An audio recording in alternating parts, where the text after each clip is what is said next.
You worked all day, kids just got home, everyone's hungry. Now what? I'm Melissa Benishai, CEO and co-founder of Baked by Melissa, and I'm partnering with Blue Apron to bring you meals that make dinner easy, like 15-minute salmon and tzatziki. These meals are quick and delicious, and you don't even need to subscribe in order to make them. Get 35% off your first order at Blue Apron with promo code Melissa. Terms and conditions apply. Visit blueapron.com/terms for more. Okay, love you. Bye. It's late. The kind of late where the world outside seems to vanish, and all you hear is the quiet hum of your own thoughts. But then something stirs, just a sound, faint but unmistakable. A creak, a shift, a whisper in the air. At first you tell yourself it's nothing, it's just the house, maybe the wind, but the next time you hear it, you're not so sure. Maybe you're not alone. Maybe you never were. But then again, maybe that's the point.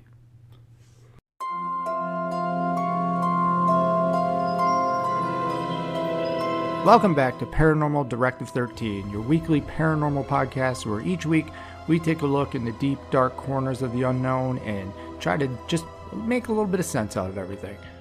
I'm your host, Matt. Tonight we're diving into a story where things moved, but not quite in the way you'd expect, where the line between the living and the dead becomes a lot less clear, and the more you think you know, the more you realize you don't. This is the South Shields Poltergeist.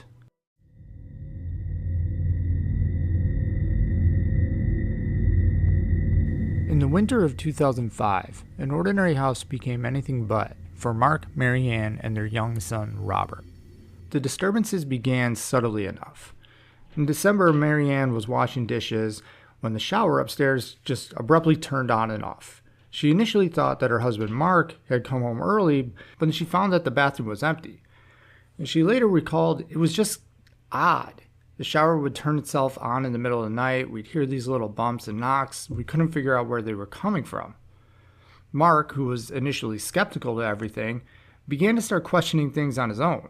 One day, he hung his coat on the banister as usual when he walked in the door. You walk in, hang your coat on the railing right by the stairs, only for Mary Ann to now find it thrown on their bed the next morning. This is something Mark did all the time. He would come home, set his coat on the railing, and then to find it upstairs on their bed was just weird, just unusual. It didn't make any sense to them. Things started to slowly escalate at this point. One night during dinner, they watched as a salt shaker slid itself across the table and fell to the floor. Mark leaned over, picked it up, put it back on the table, and it moved again, but much more forcefully this time. Mary Ann, who was holding on to Robert because he was so scared of the whole thing going on, left the room while the boy was just staring back at the salt shaker like a small child seeing this and being like, what is going on? Just terrified. She took him out of the room, but he just couldn't take his eyes off of what he had just seen. And it almost seemed like what was going on was kind of playing games with them. Mary Ann set a cup down in the kitchen while she was reaching for something and looked over and was in a completely different place on the counter. She had set it down on a bin and looks over to grab it, and it's now sitting on the countertop. She picks it up, puts it back on the bin, and then looks back and it's back again on the countertop. Nothing terrifying per se. I mean, outside of things moving on their own in your house is pretty terrifying, but nothing dangerous, nothing violent, nothing scary, at least not yet. Christmas Eve brought a more disturbing twist to what this thing was doing to them. After Robert went to bed, Mark put some presents down by the tree, and by morning, all the gifts had been rearranged, but not scattered, thrown about. They were placed in a perfect circle. Mary Ann had later told investigators it wasn't like they'd been scattered. They were placed with such purpose, and that's when I really knew something was wrong. The new year brought an even more alarming twist to what was going on. At one point, they noticed a small table and chair from Robert's bedroom were moved and positioned at the top of the stairs, kind of almost like someone was sitting there watching them, or that it was like ready to fall. And again, Mary Ann had told this to investigators. She said, that's when I really started to get worried. I put Robert to bed around 8 p.m., read him a story, kissed him goodnight. At 11, I went up to check on him and nearly tripped over his furniture. How could a table and chair get all the way up there? Robert was fast asleep, and there's no way that he could have moved them there himself. A few days after this incident, Mark woke up early in the morning around 3 a.m. to the sound of Robert crying, so he went in to check on him. He found his son's toys scattered all around the bed, some even on top of him. And Robert looked at his father and just whispered to him, "Dad, the ghost is angry." Mark took the toys downstairs, but by morning they were back arranged in a semicircle around Robert's bed. The activity was increasingly being focused on Robert, their child. A few days after this incident with the toys being thrown around in the middle of the night, they went up to his room and found that his building blocks, those little blocks with the letters on them for kids to spell out words, were carefully assembled in a tower the night before that spelled out hello on his bedroom floor. When Mark asked his son about it, he just said, "I didn't do it. The shadow man did it while I was sleeping." Now, I don't know about you guys, but I have kids, and if my kid came up to me and said that a shadow man was moving blocks around his bedroom, I'm getting the hell out of that house as fast as I can. I'm not going to stick around and wait for more stuff to happen. But, maybe just because things were relatively innocent, creepy, scary, but not dangerous at all. They just decided to just kind of put up with it, see if they could figure out what was going on. And then comes the physical attacks. Marianne was folding laundry one night when one of Robert's blocks just flew off the shelf and smashed her in the head, like it was thrown at her. Mark was right there with her. It wasn't like it fell and just kind of fell into her head. They watched it be lifted off the shelf and launched across the room at her. Another evening, they were watching television together, and the lights flickered, and the TV then turned itself off and on, just rapidly flipping through the channels while they were sitting there, until it settled on one of those static white noise channels, just the fuzzy like snow picture. And through the white noise, you could hear like a child's laughter, like child laughing in the distance. And Robert had told his parents, "That's the little boy who plays with me sometimes. He lives in the walls." Towards the springtime, after a Sunday lunch, they came home to find every door in their house wide open, drawers pulled out, contents disturbed but untouched, kind of like they had been robbed, but nothing was taken. And in Robert's bedroom wall, they saw tiny handprints, too small to be Robert's. Mark described those as saying it looked like someone had dipped a child's hands in dust and pressed them against the wall, but the prints were positioned 8 feet up the wall, not in a spot that Robert or any small child could reach by themselves. But this time, the family was just existing in a constant state of fear and anxiety. Their home that was once their sanctuary, their safe place, had just become a place of fear nonstop. They couldn't sleep consistently, just little bits here and there, always interrupted by just sounds that shouldn't be there, scratching within walls, whispered conversations from empty rooms. And desperate, they reached out to 2 paranormal investigators, Darren Ritson and Michael Hallowell, hoping that they would be able to help them figure out what was going on here. The investigators arrived in July with all of their equipment, but also very skeptical of the stories that they had been being told. Hallowell would go on to say that even on the first day, we experienced things. Robert's toys were being thrown around his bedroom while we were all there. The entity that was in this house wasn't hiding from outsiders. In fact, it was almost like it was trying to show off for them. Like, hey, look, I'm here. This isn't a joke, and I'm doing these things to these people.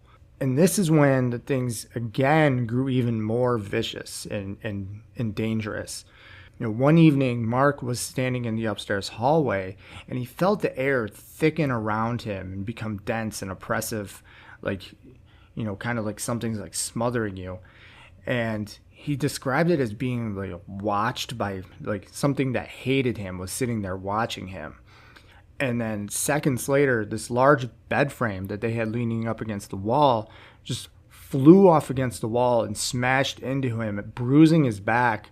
The way the frame was positioned on there was no way this thing just fell over. Sometimes things can slide down, whatever. This was just flipped over like someone had shoved it from the opposite side. And this thing was just growing more and more just malevolent by the day. And throughout the summer, things just became kind of a battleground in the household. Toys being thrown, sounds being made, things knocking over, all of those things were continuing. But the next part is something that, to me personally, is something that is one of the creepiest things I've ever read in a paranormal story.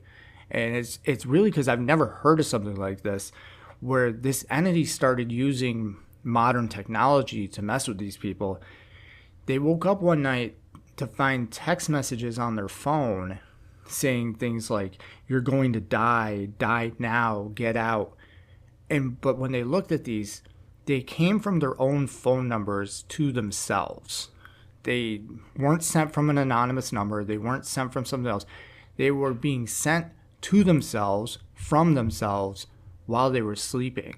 And at one point, they even watched a draft be typed into the phone while they were sitting there reading one of the other violent texts that had been sent to them. And on top of the text messages, they would also get phone calls with either silence or just like this disembodied growling sound in the background, like this horrifying noise that they just was one of the more terrifying things they've ever heard in their lives. And then Robert's toys had even become weaponized by whatever this force was as well. One afternoon, Mark was going down the stairs when a large wooden train, one of Robert's favorite toys, had just been thrown at him with just impossible force, hitting Mark right in the middle of the shoulder blades, knocking him down to his knees. It was like something purposely threw this thing at him as hard as it could. And Mark even said, "It felt like someone had deliberately aimed it at me. Not something, someone. There was intention behind it. It was calculated. It wasn't just a random throw. It was purposely aimed for him." They had evolved beyond just quote-unquote normal poltergeist activity and were now just something with just intelligent anger behind them. Later on in the summer, Mark woke up one night to this feeling of like his skin was burning. So he runs into the bathroom fast and looks in the mirror, and in front of his own eyes, he watches scratches just appear on his back. Just these red scratch marks appearing in real time, which Mark would describe as this horrible burning, like he was being scratched with heated claws, even though he was in this room by himself, and watching this happen in real time to him. The investigators, they actually documented these wounds, and there are pictures of them, and they do look like these just deep gashes, like you got attacked and scratched by something, whether that be animal or person with, some long nails or whatever. But there are very clear scratch marks across Mark's back and chest from these events. And then, aside from the text messages, the entity also started leaving them messages on Robert's little toy magnedoodle. That little board with the magnet pen on the string where you write the word and then you erase it real fast. They walked in one day to see this toy with the message "die" written on it. And so they quickly erase it, and then it comes back again and it says, "I will kill you." And then they also see it saying, "You're dead," among other things. There's pictures of these toys as well with the words scrawled out on them that you can see. And yeah, I mean, it's easy to fake a potential picture and just write something on one of these boards. But the investigators who were there saw these things happening as well as Mark and Marianne seeing them happen in real time. And then perhaps maybe the scariest event of all of it was one afternoon, the clock on the mantle stopped at exactly 2 p.m. and the air in the house grew real thick and difficult to breathe, kind of like it did when Mark had the bed frame knocked over on him, but it was like throughout the entire house. Marianne yelled up for Robert, who had been napping, and no answer came. So they were panicked. They rushed up to that room as fast as they can, trying to see what was going on with their son, just worried that something had happened to him. And at first they couldn't find him. They're looking all over the house, screaming his name, trying to find him.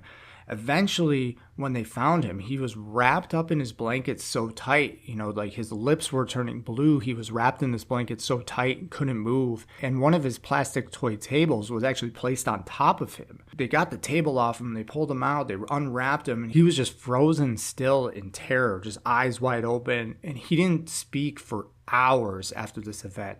This kid was just traumatized by what this thing had done to him, wrapping him up like that and placing him in that situation. And for Mark and Marianne, this thing's now directly threatening their child, which is crossing another line more than it had already crossed in their minds. They wanted this thing gone. And eventually, they finally saw this thing. But it didn't bring them any comfort. And one afternoon, the air in Robert's room suddenly dropped by a significant amount. They could see their breath despite it being the middle of summer. Condensation was forming on the windows. It was so cold in that room. And one of the investigators, Mike Hallowell, was standing there with Mark and Marianne, and he turns to speak to Marianne, and his expression on his face just completely changed. His eyes widened.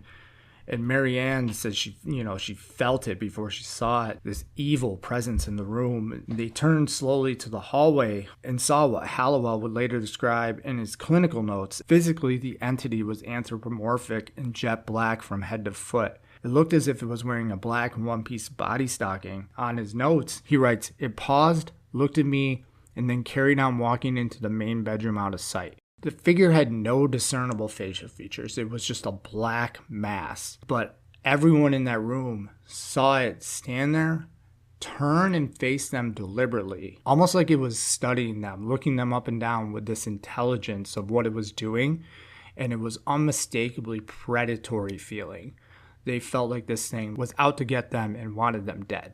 Each day, there was just new things happening. The house itself felt like it started to change. The hallways felt longer. Rooms were feeling unfamiliar, as if the building itself was just kind of being warped by whatever this energy and presence was in the house.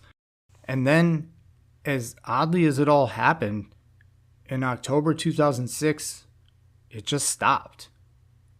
Everything that had happened to this point, all this buildup, all this stress, all the injuries and the terror and the fear just ended, which was almost more unsettling than the thing being there to begin with. At this point, they were so used to things happening. When it just disappeared out of nowhere, it almost scared them more than things happening regularly. They were sitting there just waiting, wondering what was going to happen next. Is this a build up to something even worse? Is this really the end? Like, what is going on? But it never came back. And it changed the family forever. You know, after going through something like this, it's not something that you just move on from and forget. You know, Marianne has said that, "I don't think I'll ever be the same again. If I hear a noise that I can't explain or something goes missing, it always makes me wonder if it's come back again and whether it was ever really gone to begin with or just waiting and watching." We all prefer things a certain way, like groceries. If you want groceries just how you like them, you gotta try Instacart.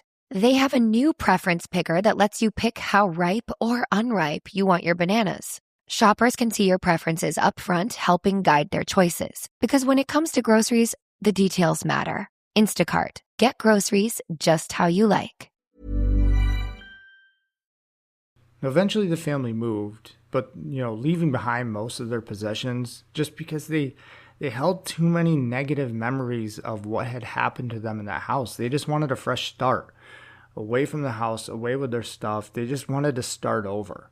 But some scars just don't heal. Some experiences rewrite the very, balance of your mind and your life. And this story, it just stands as one of the more compelling and disturbing accounts of paranormal activity in recent history. It just makes you kind of consider the possibility of, is the boundary between our world and whatever is beyond our world is a little more fragile than we might think it is. One thing that I do know for sure, though, is Mark and Marianne, they didn't benefit from telling this story. And that's kind of a big deal when it goes towards determining if something is a hoax or real or what's going on with it. Because Mark and Marianne aren't their real names. They asked Ritson and Hallowell to change their names to protect their identities because they didn't want people to know who they were and what was going on. If this was a hoax, you would think that the people behind it would want to get some sort of benefit out of doing so, other than just being lost to anonymity of no one knowing who they are or anything like that. So what really happened in South Shields back in 2005 and 2006? It's one of those questions that there's a lot of documentation by these investigators. There's a lot of photographic evidence and physical evidence of what happened, but we don't know who Mark and Marianne are. We are going off of Ritson and Hallowell's account, which Again, they could be doing this for their benefit of their careers at being paranormal investigators. This is a bit of a strange case in that scenario. I tend to think that something did happen in this house. There's too many documented things that happened to really write it off and say completely that nothing happened here. But I guess until Mark and Mary Ann come forward with who they really are and their true identities, it's one of those cases where it's, do you believe or not? I hope you guys enjoyed this episode. This one was really kind of hard to put together. I recorded this 3 or 4 different times trying to get the pacing and the storytelling just right. It's one of those cases where, especially with Mark and Mary Ann wanting to remain anonymous, that it's hard to piece together the real sequence of events and without any specific dates and times and really get that flow of the escalation and how things went with it. So, I really hope you guys enjoyed this episode. If you did, please rate us on iTunes or Spotify or whatever podcast app you use. It really helps the show grow and reach new people and reach new audiences, and it's really the best way to support us. And of course, check out the Patreon, patreon.com/paranormaldirective13. We got mini-sodes, we got pictures of all these cases. There's going to be even more bonus content added there in the near future. And then on social media, TikTok, Instagram, YouTube, /paranormaldirective13. And also send us an email with anything you'd like me to take a look at, do a deep dive on, and a story on at paranormaldirective13@gmail.com. I would love to hear you guys' feedback there and see if there's anything that we can put together for you. And as Robert, now an adult, allegedly said, some things are better left in the shadows where they belong. Good night.